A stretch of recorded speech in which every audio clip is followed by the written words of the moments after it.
Assalamualaikum warahmatullahi wabarakatuh. Sebelumnya, saya ucapkan terima kasih kepada Ibu RD Billy Parancika, SPD, MPD, selaku dosen pengampu, dan kepada teman-teman sekalian di sini yang telah memberikan waktu kepada kami. Kami dari kelompok 10 akan mempresentasikan hasil kerja kami tentang penulisan daftar pustaka. Baik, berikut nama-nama kelompok kami. Ada Nur Hikmah, Rizka Setiawati, Maimunah Isnaini, Hafsyah Aulia Putri, Vina Lia Baren, Diana Alia Fauzia, Rumsi, Brian Rahmat Sasongko. Baik, untuk mempersingkat waktu, mari kita mulai presentasi ini. Di sini ada pengertian yang akan dibacakan oleh Saudari Diana. Baik, yang pertama ada pengertian. Daftar pustaka merupakan suatu daftar yang berisikan tentang sumber-sumber dari bacaan yang digunakan sebagai bahan acuan untuk menulis karya ilmiah. Aturan dalam pengertian daftar pustaka yang lainnya adalah suatu daftar yang berisikan judul buku, artikel, maupun bahan tulisan yang memiliki kaitan dengan karya ilmiah yang dibuat. Daftar pustaka dapat ditemukan di laporan hasil penelitian, skripsian, makalah, tesis, dan masih banyak yang lainnya. Daftar pustaka sendiri memiliki peran yang sangat penting bagi karya ilmiah dikarenakan di sebuah karya ilmiah tidak mempunyai daftar pustaka, maka akan diragukan tentang kebenaran dari karya ilmiah tersebut. Daftar pustaka juga dikenal sebagai referensi. Daftar pustaka adalah suatu tulisan pada akhir sebuah karya tulis yang dibuat dengan bertujuan untuk menunjukkan sumber atau rujukan penulisan dalam menyusun tulisannya. Baik, berikutnya ada fungsi yang akan dibacakan oleh Saudari Rizka. Fungsi yang pertama menghindari plagiarisme.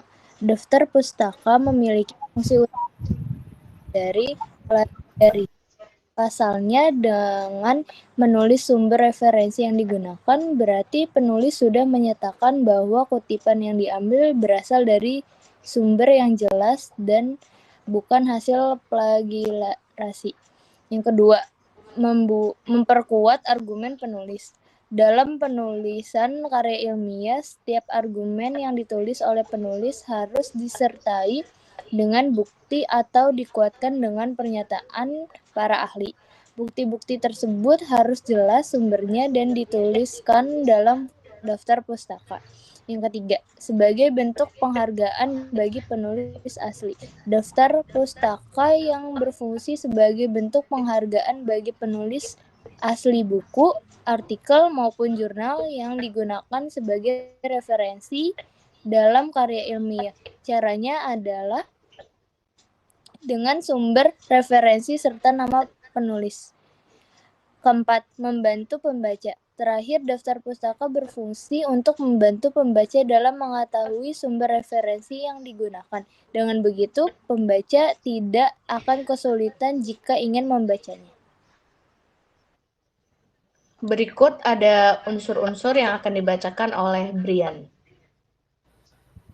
Berikutnya itu adalah ada unsur-unsur. Yang pertama itu nama penulis atau pengarang, yaitu nama lengkap atau inisial dari orang atau lembaga yang bertanggung jawab atas karya yang dirujuk. Nama penulis biasanya ditulis dengan format nama belakang, koma, nama depan, atau inisial titik. Jika ada lebih dari satu penulis, maka nama-nama penulis dipisahkan dengan koma, dan nama penulis terakhir ditambahkan dengan kata-kata dan atau simbol. Yang kedua, tahun publikasi, yaitu tahun di mana karya yang diterbitkan atau dipublikasikan. Tahun publikasi biasanya ditulis dalam tanda kurung setelah nama penulis.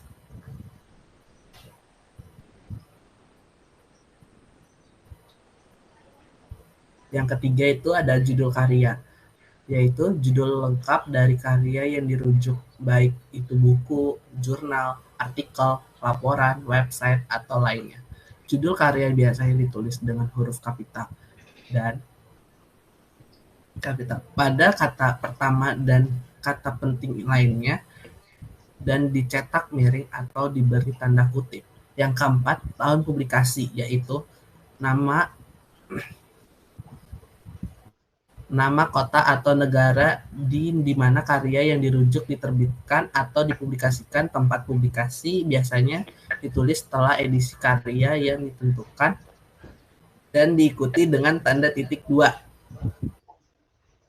Baik, berikutnya ada hal-hal yang harus diperhatikan yang akan dibacakan oleh Rumsi.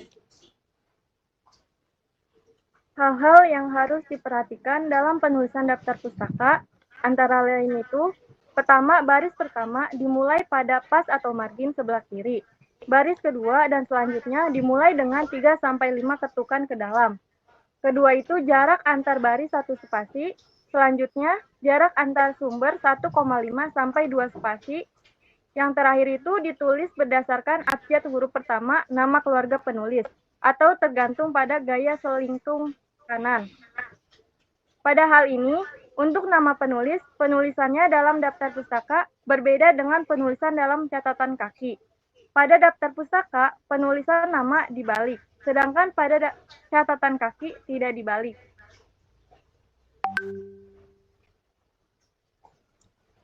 Baik, berikutnya ada format apa style yang akan dibacakan oleh Hafsyah.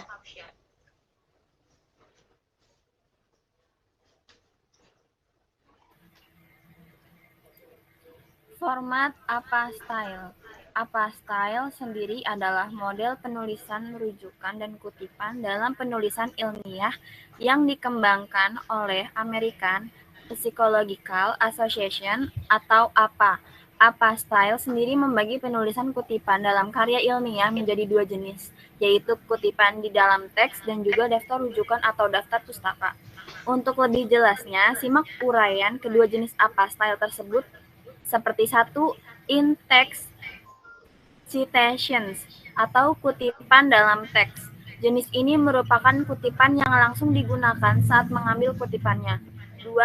List of reference atau daftar pustaka. Jenis yang kedua adalah list of reference atau yang akrab dikenal dengan sebutan daftar pustaka. APA style mempunyai ketentuan khusus untuk menyusun daftar pustaka yang harus dipatuhi oleh setiap orang yang menggunakannya. Contohnya seperti ini.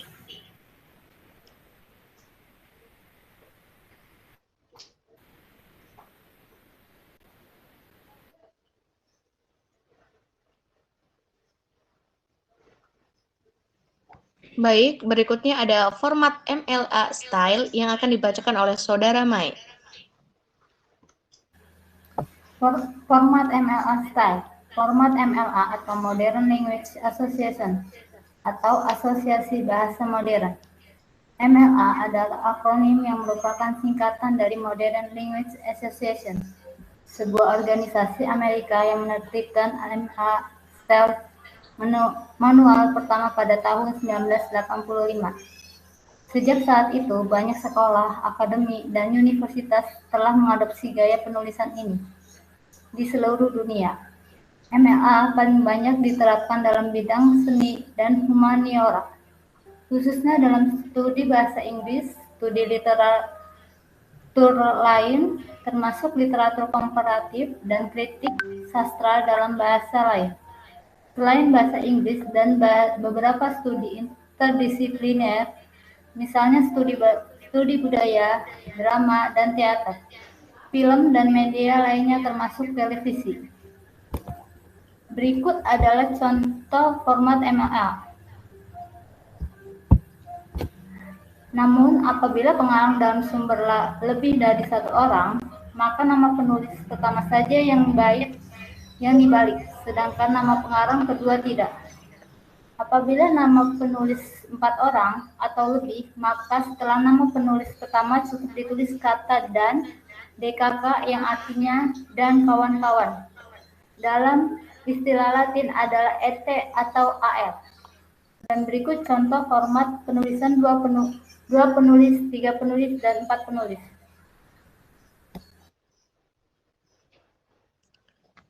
Baik, kita ada di penghujung yang ada penutup, ada kesimpulan dan saran yang akan dibacakan oleh Lia.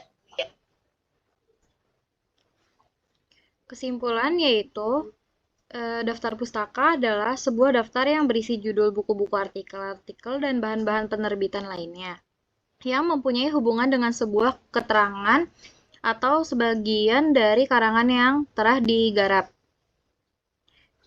Yang kedua yaitu ada syarat. 1. Agar kita lebih memahami konsep dari maksud daftar pustaka itu sendiri, yang nanti akhirnya bermanfaat bagi kita sendiri dan orang lain. 2. Daftar pustaka mempermudah kita untuk mengetahui judul buku, pengarang, tahun pembuatan, dan sebagainya yang menyangkut tentang daftar pustaka. 3. Daftar pustaka ini juga sangat bermanfaat untuk semua orang, khususnya bagi mahasiswa, agar mahasiswa bisa memahami fungsi dan manfaat dari daftar pustaka itu sendiri, sehingga hasil karya ilmiah atau makalah menjadi baik, benar, dan dapat dimengerti semua pihak. Baik, demikian presentasi dari kelompok kami. Apabila ada salah kata dan pembawaan yang kurang baik, kami memohon maaf sebesar-besarnya. Cukup sekian. Wassalamualaikum warahmatullahi wabarakatuh.